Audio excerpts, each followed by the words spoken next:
সুপ্রিয় দর্শক, সবাইকে আমন্ত্রণ জানাচ্ছি বৈশাখী টিভি স্বাস্থ্য বিষয়ক নিয়মিত আয়োজন বৈশাখী হেলথের আজকের পর্বে। সাথে রয়েছে আমি ডক্টর শাবনা জাফরিন। দর্শক, ব্যথা আমাদের জীবনে একটি সতর্ক বার্তা। আমাদের শরীরের বিভিন্ন অংশে ব্যথা হতে পারে, তবে আজকে আমরা কথা বলবো দীর্ঘদিনের বাত ব্যথা এবং তার আধুনিক চিকিৎসা নিয়ে। দীর্ঘদিনের বাত ব্যথা কিন্তু আমাদের স্বাভাবিক চলাফেরা এবং জীবনযাত্রার মানকে প্রভাবিত করতে পারে। আমাদের অনেকেরই ধারণা বাত ব্যথা বয়স্কদের হয়, কিন্তু আসলে বাস্তবে কিন্তু বাত ব্যথা বিভিন্ন বয়স্ক মানুষের হতে পারে।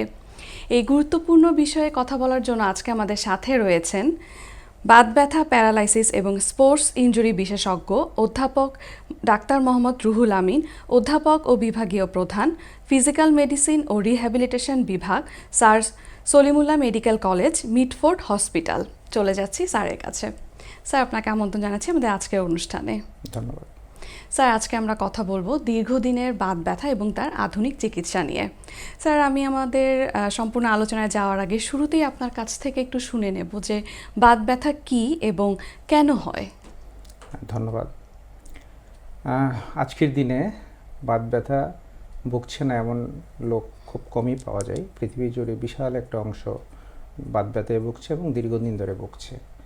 বাত ব্যথা হলো মানুষের শরীরের যে জয়েন্ট, তারপর মাংসপেশি, লিগামেন্ট, টেন্ডনে ব্যথা হওয়া, ফুলে যাওয়া, শক্ত হওয়া এবং ইভেন নড়াচড়ায় কষ্ট পাওয়া, এই অবস্থাটাকেই বাত বলে। তো বাত কোন কোন শরীরে কোন কোন জায়গায় হতে পারে?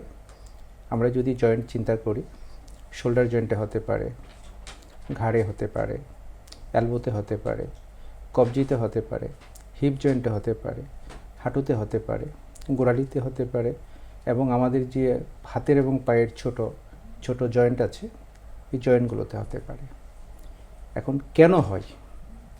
বাত ব্যথার বিভিন্ন কারণ থাকতে পারে, তবে সাধারণত কিছু প্রক্রিয়া এর সাথে জড়িত। কীরকম? নাম্বার 1 একটা হচ্ছে যে ক্ষয়জনিত, যেমন বয়স বাড়ার সাথে সাথে আমাদের শরীরের যে একটা মানে ক্ষয়প্রাপ্ত হয়, অর্থাৎ ডিজেনারেটিভ চেঞ্জ হয়, ওইটার জন্য একটা হতে পারে। এটা অস্টিওআর্থ্রাইটিস একটা এক্সাম্পল। তারপর প্রদাহজনিত কারণে হতে পারে। প্রদাহ কি? যে কোনো ইনফ্ল্যামেশন হয়ে মানুষের যে রোগ প্রতিরোধ ক্ষমতা অনেক সময় নিজের ওপরই এটা প্রভাব বিস্তার করে একটা ইনফ্ল্যামেশন করতে পারে। এটাকে বলে অটো ইমিউন, যেমন রিউমেটয়েড আর্থ্রাইটিস, তারপর অ্যানকাইলোজিং স্পন্ডাইলাইটিস, এই ধরনের কিছু বাত রোগ হতে পারে। আচ্ছা। তারপর মেটাবলিক কারণে হতে পারে। মেটাবলিক কি? যে আমাদের শরীরে অনেক সময় কিছু রাসায়নিক উপাদান, যেমন ইউরিক অ্যাসিড বেড়ে গেলেও বাত হতে পারে, এটা যেমন গাউট। তারপর প্রদাহজনিত কারণে যে কোনো ইনফেকশন হলো, যেমন কীরকম ইনফেকশন? হাঁটুতে একটা জীবাণু ঢুকলো কোনো কারণে, ওখান থেকে তার সেপটিক আর্থ্রাইটিস হতে পারে, অথবা টিউবারকুলার আর্থ্রাইটিস হতে পারে। এখানে টিবির জীবাণু ঢুকলো, ওখান থেকেও কিন্তু তার এই বাত ব্যথা হতে পারে। আচ্ছা, ধন্যবাদ স্যার। স্যার, আমাদের তো দেখা যায় সবসময় কোনো না কোনো ব্যথা আমাদের শরীরে কিন্তু থাকে। অনেকেই কমপ্লেন করেন যে বিভিন্ন জায়গায় বিভিন্ন ধরনের ব্যথা হতে পারে। তো স্যার, মানে রোগীরা কিভাবে বুঝবেন যে এটি তার বাতজনিত ব্যথা? মানে কি কি লক্ষণ দেখলে উনি এটি বুঝতে পারবেন? বাতের সাধারণ কিছু লক্ষণ থাকে। সাধারণ লক্ষণগুলো কি? আমি প্রথমেই বলেছি যে জয়েন্টে ব্যথা থাকবে, নাম্বার 1। 2 নম্বর, জয়েন্ট ফুলে যেতে পারে, জয়েন্ট হট বা গরম থাকতে পারে, জয়েন্টের নড়াচড়া কমে যেতে পারে, এবং যে ব্যথায় ভুগছে সে যদি সকালে ঘুম থেকে ওঠে দেখা যাবে তার একটা জড়তা থাকে। জড়তা 30 মিনিট হতে পারে, 1 ঘন্টা হতে পারে, তার চলাফেরায় কষ্ট হতে পারে। এটা হলো সাধারণ লক্ষণ। আর কিছু গুরুতর লক্ষণ আছে। গুরুতর লক্ষণগুলো কি? এই যে বাত ব্যথায় অনেক সময় জয়েন্ট ডিফর্মড হয়ে যেতে পারে, তারপর মাংসপেশি দুর্বল হয়ে যেতে পারে, ফলে সে অক্ষম হয়ে যেতে পারে চলাফেরা করতে, ডিসেবল হয়ে যেতে পারে। এই আচ্ছা। লক্ষণ এই সাধারণত লক্ষণগুলো হলে রোগীরা বুঝবেন যে তার বাত ব্যথার সমস্যা হচ্ছে।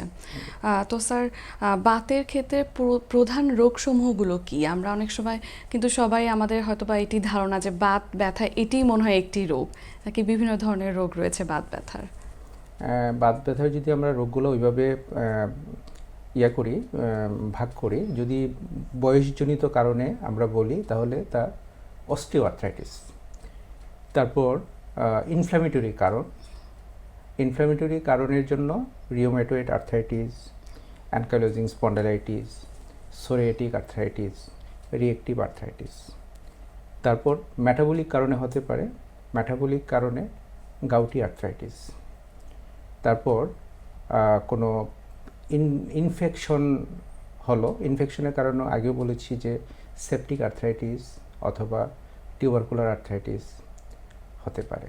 আচ্ছা। তারপর আঘাতজনিত কারণে কিন্তু হতে পারে, যেমন একটা আঘাত পেলো, কোনো নি জয়েন্টে একটা আঘাত পেলো, ওখানে তার ইভেন ফ্র্যাকচারও হতে পারে, অথবা লিগামেন্ট ইনজুরি হতে পারে, মিনিস্কাল ইনজুরি হতে পারে। তারপর যে ওভারওয়েট, অনেকের ওজন বেশি থাকে, এই ওজন বৃদ্ধির ফলে যেমন হাঁটুর জয়েন্টের উপর প্রেশার পড়লো, ওখান থেকেও কিন্তু তার একটা এই বাতে ব্যথা হতে পারে। আচ্ছা স্যার, এখন সবচেয়ে গুরুত্বপূর্ণ যে অংশ সেটি হচ্ছে চিকিৎসা। এই ধরনের সমস্যা হলে স্যার কী ধরনের চিকিৎসা দিয়ে থাকেন, কিংবা কোনো ধরনের ওষুধে কি এটি ভালো হয় নাকি কোনো ইন্টারভেনশন লাগে? স্যার কি একটু বিস্তারিত বলবেন? এখন বাত ব্যথার চিকিৎসা অনেক উন্নত হয়েছে। আমরা যদি বাত ব্যথার চিকিৎসাকে এইভাবে ভাগ করি যে প্রথম আমরা তাকে পেশেন্ট এডুকেশন, অর্থাৎ রুগীকে মানে একটা শিক্ষা দেবো এরকম যে এই রোগটা কি, এই রোগটা হলে কি হতে পারে এবং এই রোগের প্রগনোসিসটা কি, এটা রুগীকে একটা ধারণা দেয়া। তারপর তার যে লাইফস্টাইল মডিফিকেশন করা। লাইফস্টাইল মডিফিকেশন কি? যেমন সে যদি তার ওজন বেশি থাকে তাহলে তার ওজন কমাতে হবে। তারপর সে একদম ইনঅ্যাক্টিভ না থেকে একটু হাঁটাচলা করলো তার শরীরকে ফিট রাখার জন্য। যদি সে তার পর্যাপ্ত ঘুম কম হয়, সে ঘুমটা ঠিক করলো। তারপরে তার ডায়েটারি যে মডিফিকেশন, অর্থাৎ তার খাবারে যে সুষম খাবার, ওখানে ক্যালসিয়াম, ভিটামিন ডি সমৃদ্ধ খাবার ওখানে তার খাবারের মধ্যে থাকলো। তারপর যদি ধূমপান অ্যাভয়েড করলো, তো এটা হচ্ছে তার লাইফস্টাইল মডিফিকেশন। তারপর আমরা কিছু তার ঔষধ দিতে পারি। কী ধরনের ওষুধ? প্রথম তাকে আমরা প্যারাসিটামল, তারপরে কিছু পেইন কিলার, অ্যানেসিডস দিতে পারি। তারপর এখন কিছু ডিজিজ মডিফাইং ড্রাগস আসছে যেগুলো বাত ব্যথা, যেমন রিউমেটয়েড আর্থ্রাইটিস, অ্যানকাইলোজিং স্পন্ডালাইটিস, তারপর সোরিয়াটিক আর্থ্রোপ্যাথি অথবা রিয়েক্টিভ আর্থ্রাইটিসে আমরা ডিমার্স জাতীয় ওষুধ দিতে পারি। ডিজিজ মডিফাইং কিছু ড্রাগস আছে। তারপর এখন কিছু নিউয়ার ড্রাগস আসছে বায়োলজি, এগুলো খুব ভালো কাজ করে। তারপর যে রিহ্যাবিলিটেশন যে একটা ব্যাপার, এটা খুবই ইম্পর্ট্যান্ট। রিহ্যাবিলিটেশন এখানে আমরা কী করি, রোগীকে আমরা ব্যায়ামের মাধ্যমে তার যেই জয়েন্টগুলো ব্যথার জন্য, আনইউজের জন্য উইক হয়ে যায়, ওখানের মাংসপেশিগুলোকে যদি আমরা স্ট্রং করতে পারি তাহলে কিন্তু ব্যথা অনেকাংশে কমে যায়। তাহলে ওখানে আমরা কী কী ব্যায়াম দিতে পারি?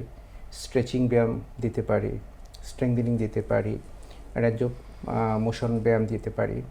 তারপর তার যেই সাইক্লিং, সুইমিং, এই ধরনের ব্যায়ামগুলো আমরা তাকে অ্যাডভাইস করতে পারি। সাথে আমরা কিছু ফিজিওথেরাপি দিতে পারি।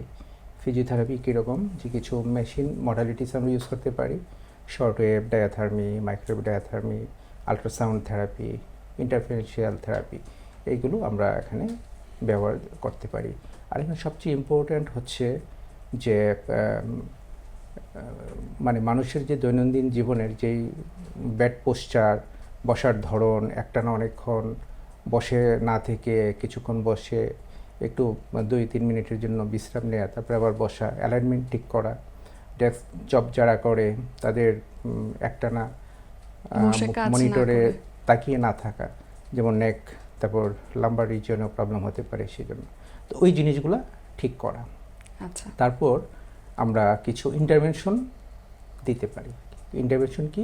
যেমন এখন আমরা ইন্ট্রাআর্টিকুলার স্টেরয়েড ইনজেকশন দিতে পারি, হায়ালুরোনিক অ্যাসিড দিতে পারি, যেমন নি অস্টিওআর্থ্রাইটিসে। তারপর এখন কিছু আর লেটেস্ট কিছু ইন্টারভেনশন আমরা করতে পারি আসছে, সেটা হচ্ছে PRP therapy, platelet rich plasma, খুব ভালো কাজ করে কিছু কিছু ক্ষেত্রে। ইভেন এখন আরও নিউয়ার কিছু টেকনিক আসছে, stem cell therapy, regenerative medicine, ওইটা আমরা ইউজ করতে পারি এবং বাংলাদেশে ইউজ হচ্ছে। আচ্ছা। আর কিছু কিছু ক্ষেত্রে, খুবই কম ক্ষেত্রে সার্জারি লাগতে পারে, যেমন কারো নি জয়েন্ট ডিফর্মড হয়ে গেল, তখন কিন্তু তার জয়েন্ট রিপ্লেসমেন্ট লাগতে পারে। আচ্ছা, আপনাকে অনেক ধন্যবাদ। আমরা আমাদের অনুষ্ঠানে একদম শেষ পর্যায়ে চলে এসেছি। ধন্যবাদ আপনাকে। দর্শক, আমরা কিন্তু কথা বলছিলাম দীর্ঘদিনের বাত ব্যথা এবং তার আধুনিক চিকিৎসা নিয়ে। সঠিক সময়ে চিকিৎসা নিলে কিন্তু আমরা এই ধরনের জটিলতাগুলো থেকে নিজেদেরকে দূরে রাখতে পারবো। আগামী পর্ব দেখার আমন্ত্রণ জানিয়ে আজকের মতো এখানেই বিদায় নিচ্ছি। সবাই ভালো থাকবেন, সুস্থ থাকবেন এবং বৈশাখী টিভির সঙ্গেই থাকবেন। আল্লাহ হাফেজ।